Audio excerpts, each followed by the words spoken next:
Countries don't run on ideologies, they run on a business model. And the most powerful countries, they have built actually a machine of it, of four levers. Whoever controls them controls the flow of money. Right now, the machine is leaking and nobody's talking about it.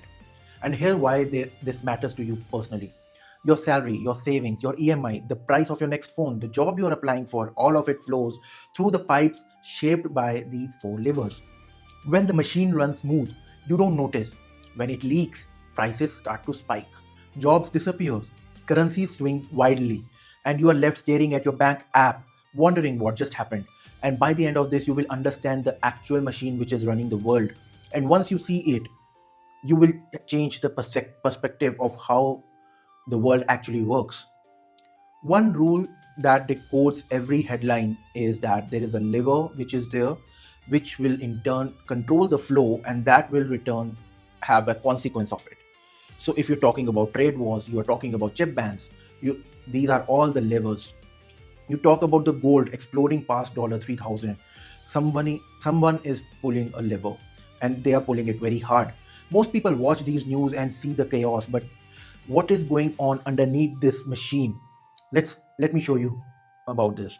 So the overall business of the world is worked in a four levels. One is the platform. Think of it as the world's default checkout counter.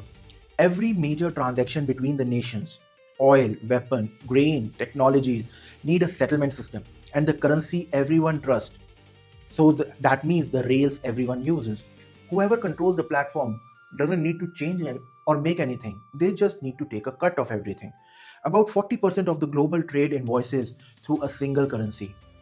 One over 55% of the foreign reserves worldwide sits in one denomination.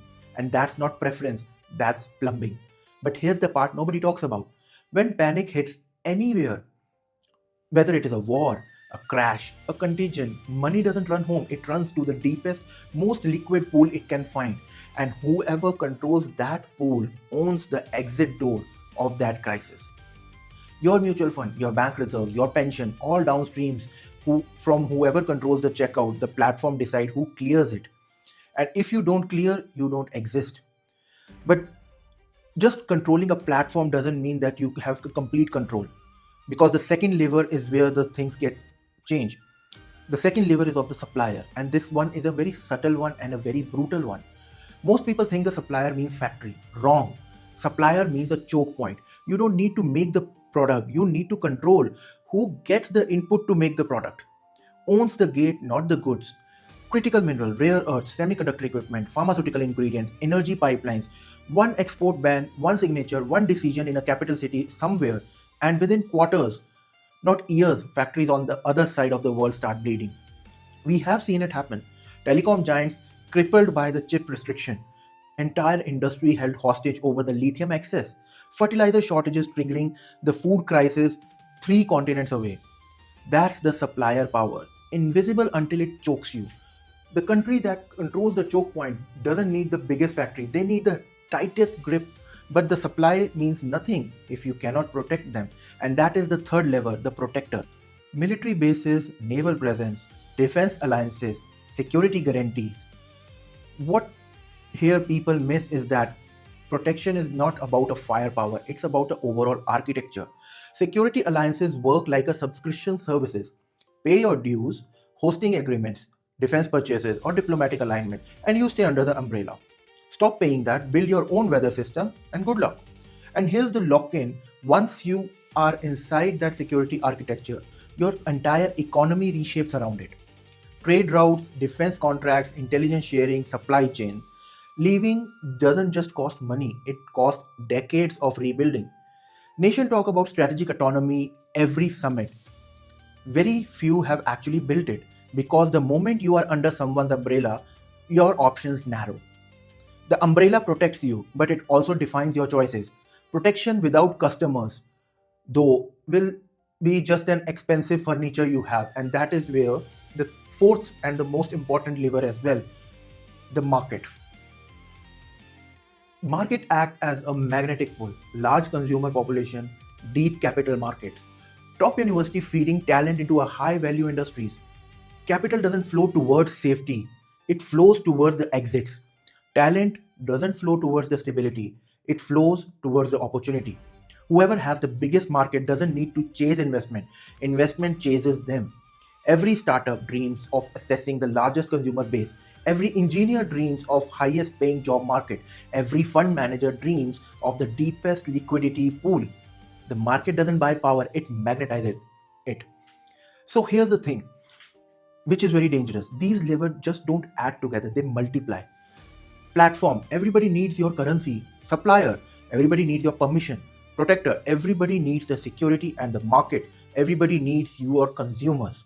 Stack all four and you don't just have a power, you have a strong gravity. Company falls towards you, capital fall towards you, talent fall towards you, innovation fall towards you. Not because they choose to, because the physics of the system demands it. And for the decades, a few countries have dominated by stacking these levers, and it looked permanent. But recently, mathematics have shown the weakness in it. The machine won't collapse like a building. There will be no earthquake, no explosions, no war, no single satisfying moment that levers just snap. The liver mode is quieter. The failure mode of this is more terrifying, and it is through leakages. Watch for the signals. They are everywhere right now. Central banks are buying gold, not talking about it, just buying it quietly month after month, tons of it. Across Asia, across the Middle East, across the Eastern Europe, the highest sustained accumulation in decades. Alternative payment systems are being tested in shadows, bilateral currency swaps, non-traditional settlement channels, not replacing the old system, hedging it. Supply chains silently rerouting, manufacturing hubs shifting, new trade corridors are merging, and nation building capacity that didn't exist in the economic map a decade ago.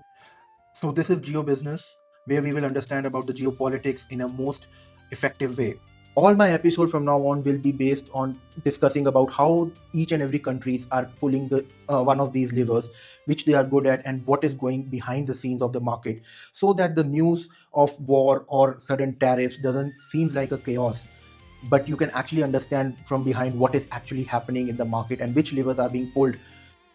If you like this insight, do like the video and subscribe to my channel, because we will be talking more and more about such kind of an insights, and that will actually help you be on the right side of the change, so that you don't miss out on the money making opportunity of this decade.